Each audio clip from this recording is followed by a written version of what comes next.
बिस्मिल्लाहिर्रहमानिर्रहीम। अस्सलाम वालेकुम। मैं हूँ हस्सामुर रहमान। जिस तरह हम मार्केट से कोई चीज़ ख़रीदते हैं और अगर हम उसका अच्छे तरीके से इस्तेमाल ना करें तो उसमें ख़राबियाँ पैदा होना शुरू हो जाती हैं। बाज़ दफ़ा तो ऐसे भी होता है कि हम चीज़ ख़रीदते हैं, उसको खोलते हैं तो वो पहले से उसमें कोई ना कोई ख़राबी मौजूद होती है। बिल्कुल इसी तरह जो जानदार हैं, जानदारों के अंदर भी वक़्त के साथ साथ कोई ना कोई इनके जिस्म में ख़राबी, कोई ना कोई एबनॉर्मलिटी पैदा होती रहती है। तो आज हमारा टॉपिक है एबनॉर्मल डेवलपमेंट। एक होती है नॉर्मल डेवलपमेंट, मसलन हमारे तमाम जिस्म के अज़ा सही काम कर रहे हों, हमारे तमाम अज़ा की बनावट भी ठीक हो, तो उसे हम कहते हैं नॉर्मल डेवलपमेंट। लेकिन अगर कोई भी चीज़ नॉर्मल से हट के हो तो उसे हम कहेंगे एबनॉर्मल डेवलपमेंट। अब एबनॉर्मल डेवलपमेंट की स्टडी को हम कहते हैं टेराटोलॉजी, यानी एबनॉर्मल डेवलपमेंट की स्टडी और उसके cause, study of abnormal development and cause of such development, तो उसे हम क्या कहेंगे? टेराटोलॉजी। तो कोई भी चीज़ जो एबनॉर्मल डेवलपमेंट काज कर रही है उस चीज़ को हम कहेंगे ये फैक्टर है जो एबनॉर्मल डेवलपमेंट को काज कर रहा है, फैक्टर काजिंग एबनॉर्मल डेवलपमेंट। ठीक है, anything which interfere with the normal process. Interfere कहते हैं मुदाखलत करना। कोई चीज़ जो नॉर्मल डेवलपमेंट के प्रोसेस में मुदाखलत करे उसे हम कहेंगे फैक्टर काजिंग एबनॉर्मलिटी। अब ये फैक्टर कौन कौन से हैं? अब ये फैक्टर मुख्तलिफ इक़साम के हो सकते हैं। इनमें से पहला फैक्टर है इनहेरिटेड फ्रॉम द पेरेंट्स, यानी वो एबनॉर्मलिटी वालदैन से आ सकती है। इनहेरिटेड का मतलब है विरासत, वालदैन से बच्चों में मुंतकिल होना। अब वो किस शक्ल में मुंतकिल होगी? वो हो सकती है एबनॉर्मल और डिफेक्टिव जीन की शक्ल में। एबनॉर्मल यानी जो नॉर्मल, और डिफेक्टिव यानी ख़राब जीन की शक्ल में। अब वो जो जीन है मज़ीद हम उसको देखेंगे, वो जीन डोमिनेंट है या रिसेसिव है। ठीक है, और वो जो जीन किस शक्ल में होगा? वो सेक्स क्रोमोसोम की शक्ल में हो सकता है। अब सेक्स क्रोमोसोम क्या है? हमारे जिस्म में दो तरह के क्रोमोसोम होते हैं, एक होते हैं ऑटोसोम और एक होते हैं सेक्स। मसलन हमारे अंदर 40 क्रोमोसोम हैं और 23 जोड़े हैं। 22 जोड़े ऑटोसोम हैं और जो 23वां जोड़ा है वो ये डिसाइड करता है कि जानदार मेल होगा या फीमेल। मसलन 23वां जोड़ा अगर XX है तो वो फीमेल होगी, अगर XY है तो वो मेल होगा। तो जो डिफेक्टिव जीन है वो सेक्स क्रोमोसोम का जो के ऊपर जो जीन है वो डिफेक्टिव हो सकता है। फिर वो मज़ीद डिफेक्टिव जीन हम देखेंगे वो डोमिनेंट है या रिसेसिव, वो होमोजाइगस है या हेट्रोजाइगस। मिसाल के तौर पर यहाँ पे एक एबनॉर्मलिटी या डिफेक्टिव जीन की, उसका नाम है हीमोफीलिया। ये ब्लड डिसऑर्डर है जिसके अंदर खून जो सा है वो क्लॉट नहीं होता, ब्लड क्लॉट नहीं होता। तो हीमोफीलिया जो सा है वो सिर्फ और सिर्फ किन में होता है? मेल इससे सफ़र होते हैं, ओनली मेल सफ़र, मेल इससे ज़्यादा सफ़र होते हैं। क्यों? क्योंकि हीमोफीलिया अगर हम बात करें कि डोमिनेंट है या रिसेसिव, तो haemophilia x linked recessive disorder है। एक्स लिंक्ड रिसेसिव यानी उसके अंदर क्या होता है? एक्स के ऊपर जो जीन है वो स्मॉल एच है, वो रिसेसिव है। और फिर अगर हम बात करें कि ये हीमोफीलिया हेट्रोजाइगस कंडीशन में होगा या होमोजाइगस में, मेल के अंदर वो अगर हेट्रोजाइगस कंडीशन में आ जाता है, मसलन एक्स लिंक्ड रिसेसिव है ना, स्मॉल एच और वाई, तो मेल हेट्रोजाइगस कंडीशन में ही अफेक्ट हो जाएगा। लेकिन फीमेल सिर्फ तब अफेक्ट होगी जब वो हीमोफीलिया का जो जीन है वो होमोजाइगस कंडीशन में आएगा। होमोजाइगस कहते हैं अगर एक जीन के दोनों अलील एक जैसे हों, और अगर एक जीन के दोनों अलील डिफरेंट हो तो उसे हम कहते हैं हेट्रोजाइगस। फिर एबनॉर्मलिटी काज करने वाला जो अगला फैक्टर है वो है क्रोमोसोमल एबनॉर्मलिटी, यानी क्रोमोसोम की एबनॉर्मलिटी। वो कह रहा है कि होता क्या है, बाज़ दफ़ा एक chromosome, one of sex chromosome missing और एक्स्ट्रा। सेक्स क्रोमोसोम या तो मिस हो जाता है या एक्स्ट्रा आ जाता है। आमतौर पर एबनॉर्मलिटी क्या है? सेक्स क्रोमोसोम 2 होंगे, डाइसोमी। आमतौर पर क्या होता है? डाइसोमी। डाइसोमी कहते हैं क्रोमोसोम जो से हैं वो होमोलोगस पेयर की शक्ल में होते हैं, 2 होमोलोगस पेयर, तो उन्हें हम क्या कहेंगे? ये डाइसोमी है। लेकिन बाज़ दफ़ा क्या होता है? क्रोमोसोम एक एक्स्ट्रा आ जाता है या एक मिस हो जाता है। मिसाल के तौर पर इसकी मिसाल दें तो इनको अगर एक्स्ट्रा आ जाए या मिस हो जाए तो उस कंडीशन को हम कहते हैं सिंड्रोम। सिंड्रोम का मतलब है ग्रुप ऑफ डिसऑर्डर्स, क्योंकि क्रोमोसोम के एक्स्ट्रा आने या मिस होने से वो मल्टीपल डिसऑर्डर्स होते हैं। ठीक है, यानी उस जानदार में बहुत ज़्यादा ख़राबियाँ होती हैं। मिसाल के तौर पर उसमें सबसे पहला जी क्लाइनफेल्टर सिंड्रोम। ये क्लाइनफेल्टर इस डिसऑर्डर को डिस्कवर करने वाले, इसको डिस्क्राइब करने वाले डॉक्टर्स के नाम पे है ये। ये डॉक्टर हेनरी क्लाइनफिल्टर। तो अब क्लाइनफिल्टर सिंड्रोम क्या है? ये ट्राइसोमी है। ट्राइसोमी आम क्या मैंने बताया डाइसोमी होती है, दो होमोलोगस क्रोमोसोम होते हैं, लेकिन यहाँ पे ट्राइसोमी, एक क्रोमोसोम एक्स्ट्रा आ जाता है। देखिए नॉर्मल कंडीशन में क्या होता है, एक्स और वाई, एक्स वाई क्या होता है, मेल होता है, लेकिन क्लाइनफिल्टर सिंड्रोम में एक एक्स्ट्रा एक्स क्रोमोसोम आ जाता है। तो नॉर्मल मेल होता है, लेकिन एक्स क्रोमोसोम किसके खसूसियात को डिस्क्राइब करता है, फीमेल की। तो इस जानदार में थोड़ा सा एक्स्ट्रा फीमेल की खसूसियात आ जाती हैं, इसकी डिटेल हम 21 चैप्टर में पढ़ेंगे। तो यानी ये फिनोटिपिकली ज़ाहरी तौर पर मेल होता है, लेकिन कुछ फीमेल की खसूसियात इसमें आ जाती हैं। फिर इसी तरह टर्नर सिंड्रोम क्या है, ये है मोनोसोमी, यानी इसमें एक सेक्स क्रोमोसोम मिसिंग होता है। आमतौर पर अगर हम बात करें तो सेक्स क्रोमोसोम या तो एक्स वाई होगा या एक्स एक्स होगा, लेकिन यहाँ पे सिर्फ एक एक्स क्रोमोसोम होता है। तो ये फिनोटिपिकली फीमेल होती है, लेकिन उसमें मुकम्मल फीमेल की खसूसियात नहीं होती। तो आप इन दोनों को आप कह सकते हैं कि ये ट्रांसजेंडर्स हैं। तो ये मेल ट्रांसजेंडर है, ये फीमेल ट्रांसजेंडर है। और यहाँ पे मैं आपको बताता चलूँ कि हमारे मुआशरे में ट्रांसजेंडर्स के साथ कोई अच्छा सलूक नहीं होता, उनको कोई अच्छी नज़रों से नहीं देखता, उनके लिए कोई अच्छे रोज़गार के मौके नहीं हैं, उनकी तालीम के मौके नहीं हैं। याद रहे ये भी खुदा की मखलूक है, ये अल्लाह की तरफ से एक आजमाइश है। ये किसी फ़र्द के ऊपर, किसी घराने के अंदर अगर कोई इस तरह का पर्सन पैदा होता है तो वो आजमाइश होती है अल्लाह की तरफ से।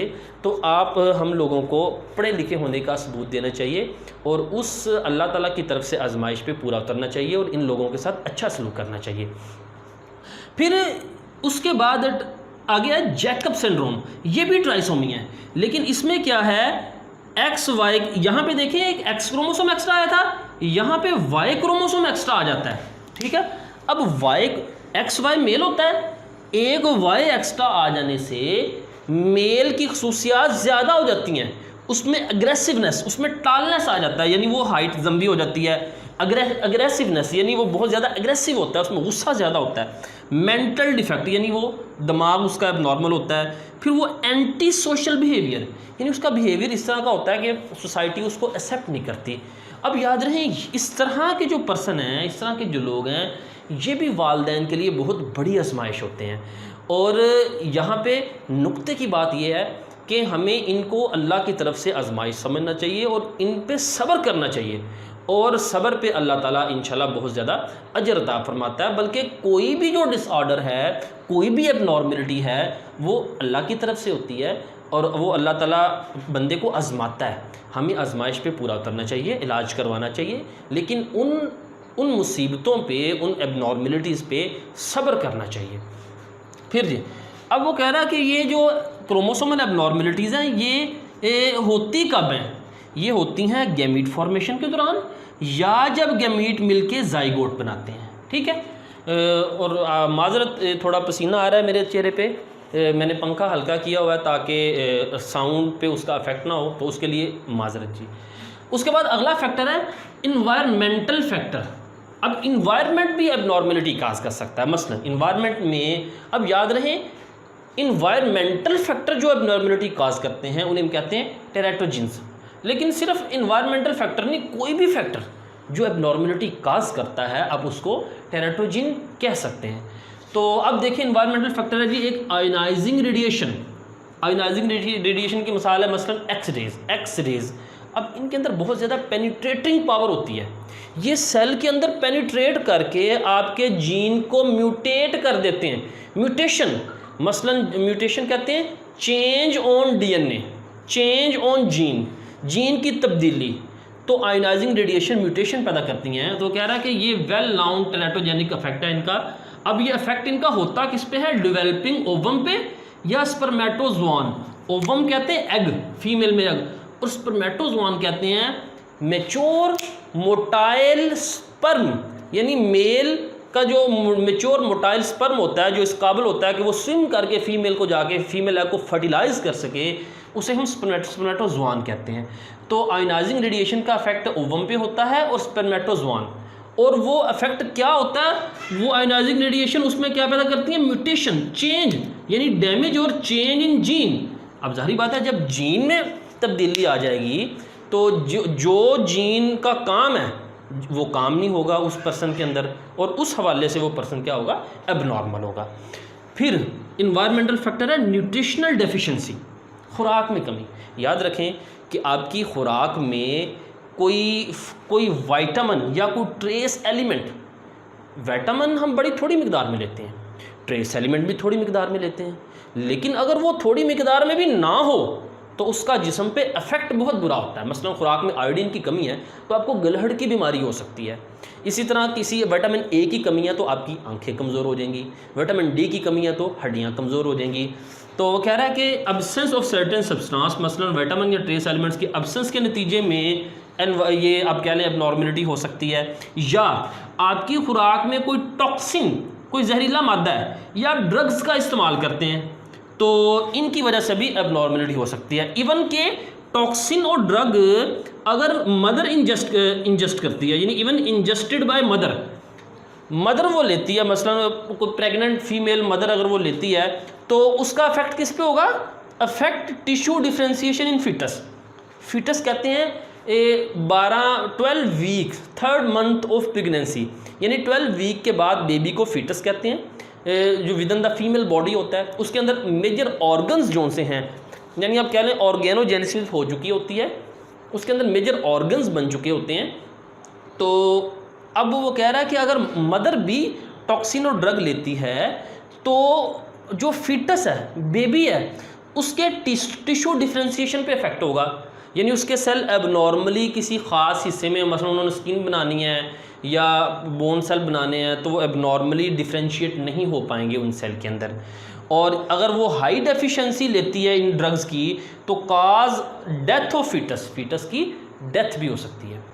फिर अगला फैक्टर है एबनॉर्मलिटी काज करने वाला मेटाबॉलिक डिफेक्ट्स, यानी मेटाबॉलिज्म नॉर्मल जो हमारे प्रोसेस हो रहे हैं जिस्म के अंदर मेटाबॉलिज्म के, उनमें अगर कोई एबनॉर्मलिटी आती है तो उसकी वजह से क्या होगा, वो कह रहा है structural deviation from the normal. Deviation कहते हैं डेविएट करना, रूटीन से हट जाना, यानी इस मेटाबॉलिक डिफेक्ट्स की वजह से आपके जिस्म की जो ग्रोथ एंड डेवलपमेंट है वो रूटीन से हट के होती है। मसलन ड्यूरिंग ऑर्गेनोजेनेसिस कहते हैं ऑर्गन फॉर्मेशन, मसलन हमारे जिस्म के जो मुख्तलिफ ऑर्गन्स हैं उनके डेवलपमेंट को हम कहते हैं ऑर्गेनोजेनेसिस। कहता है ऑर्गेनोजेनेसिस में वन ऑर्गन और पार्ट ऑफ ऑर्गन मिसिंग और रिपीटेड, यानी हमारा कोई ऑर्गन या ऑर्गन का हिस्सा वो मुकम्मल तौर पर मिस हो सकता है या रिपीट हो सकता है, या यानी एक से अपनी नॉर्मल तादाद से कम होगा या नॉर्मल तादाद से ज़्यादा भी हो सकता है। मिसाल के तौर पर जिस तरह वो कहता है कि आप देखते हैं कि बाज़ लोग ऐसे हैं जिनकी 5 की बजाय 4 उंगलियां होती हैं, या बाज़ दफ़ा 5 की बजाय 6 उंगलियां होती हैं, तो ये मेटाबॉलिक डिफेक्ट के अंदर आता है। फिर अब वो कह रहा है कि वन ऑर्गन मिसिंग और रिपीटेड, वो मिसिंग है रिपीटेड है, अब होगा क्या, एबनॉर्मल ऑर्गन और बॉडी पार्ट फॉर्मेशन, यानी उसकी वजह से क्या होगा, एबनॉर्मल ऑर्गन बनेगा या एबनॉर्मल बॉडी पार्ट बनेगा।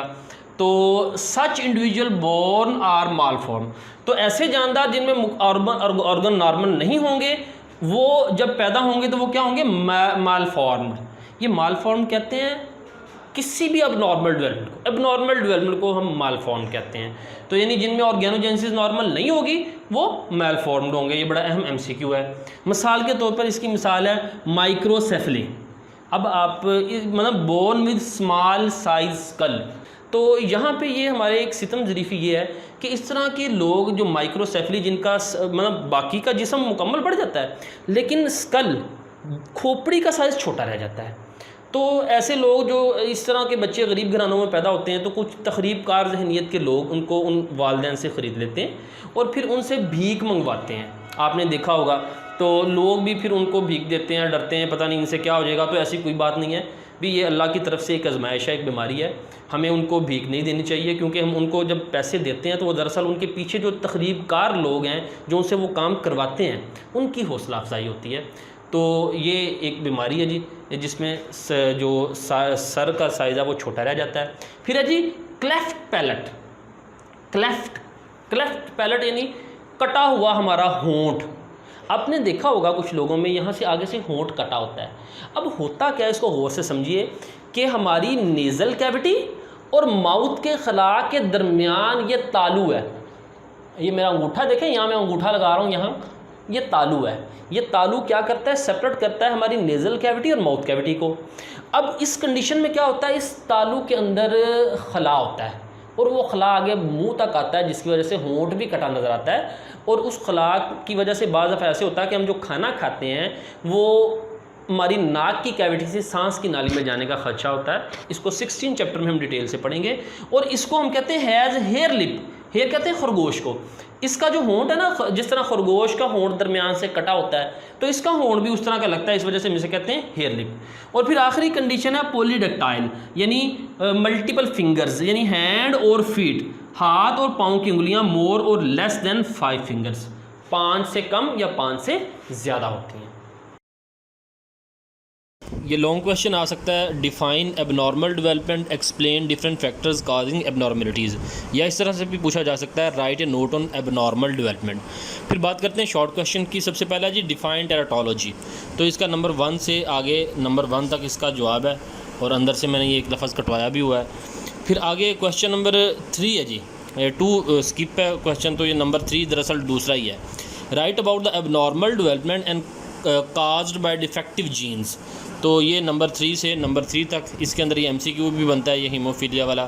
फिर क्वेश्चन नंबर 4 है how abnormal development take place due to chromosomal abnormality, तो ये नंबर 4 से नंबर 4 तक इसका जवाब होगा। इसके अंदर ये क्लाइनफेल्टर, टर्नर सिंड्रोम, जैकब, ये MCQ वगैरह बनते हैं, ये भी देख लें, यानी कौन सी ट्राइसोमी है, कौन सी मोनोसोमी है। क्वेश्चन नंबर 5 है डिफाइन टेराटोजिन विद एग्जाम्पल, तो नंबर 5, ये नंबर 5 से नंबर 5 तक जवाब हो जाएगा। 6 है जी how ionising radiation and nutritional deficiency cause abnormal development, तो नंबर 6 से नंबर 6 तक इसका जवाब आएगा। क्वेश्चन नंबर 7 है what are the metabolic defects, तो ये 7 से 7 तक इसका MCQ भी आप देख लें, इसके अंदर ये MCQ भी बनता है। माल फॉर्म कहते हैं एबनॉर्मल डेवलपमेंट को, ये यानी यहाँ से लेकर ये जो स्टेटमेंट है ये माल फॉर्म की MCQ आ सकता है। Question number 8 what is the microcephaly and cleft palate, तो ये नंबर 8 से नंबर 8 तक। और क्वेश्चन नंबर 9 है जी डिफाइन म्यूटाजिन गिव एग्जांपल, तो म्यूटाजिन मैंने ये नीचे इसकी डेफिनेशन लिख दी है, फैक्टर कॉज म्यूटेशन, यानी म्यूटेशन कहते हैं change in the is called mutagen, मसलन एक्स रेज इसकी एग्जांपल के अंदर आ जाती है। तो ये हमारा यहाँ पे ये चैप्टर मुकम्मल हो रहा है, इसको एक दफ़ा फिर देख लें। और आखिर में मैं इसकी आपको एक्सरसाइज भी दिखा देता हूँ, आपने किस तरह से एक्सरसाइज हल करनी है ताकि कोई किसी किस्म की खलासे वगैरह की भी ज़रूरत आपको ना रह जाए। तो देखें जी, ये एक्सरसाइज है, ये फिल इन द ब्लैंक्स, ये कुछ ब्लैंक्स आप फिल कर लें। फिर ये ट्रू फॉल्स हैं, इनको देख लें। और फिर आखिर में ये MCQs के मैंने ये करेक्ट ऑप्शन जो से हैं वो सारे के सारे लिख दिए हैं। और फिर ये कुछ शॉर्ट क्वेश्चन बनते हैं जो कि हम सिलेबस के अंदर पढ़ चुके हैं। तो ये था हमारा आज का लेक्चर। अब इंशाल्लाह हम अगला चैप्टर शुरू करेंगे। तब तक के लिए इजाज़त। अस्सलामु अलैकुम वरहमतुल्लाहि वबरकातुहू।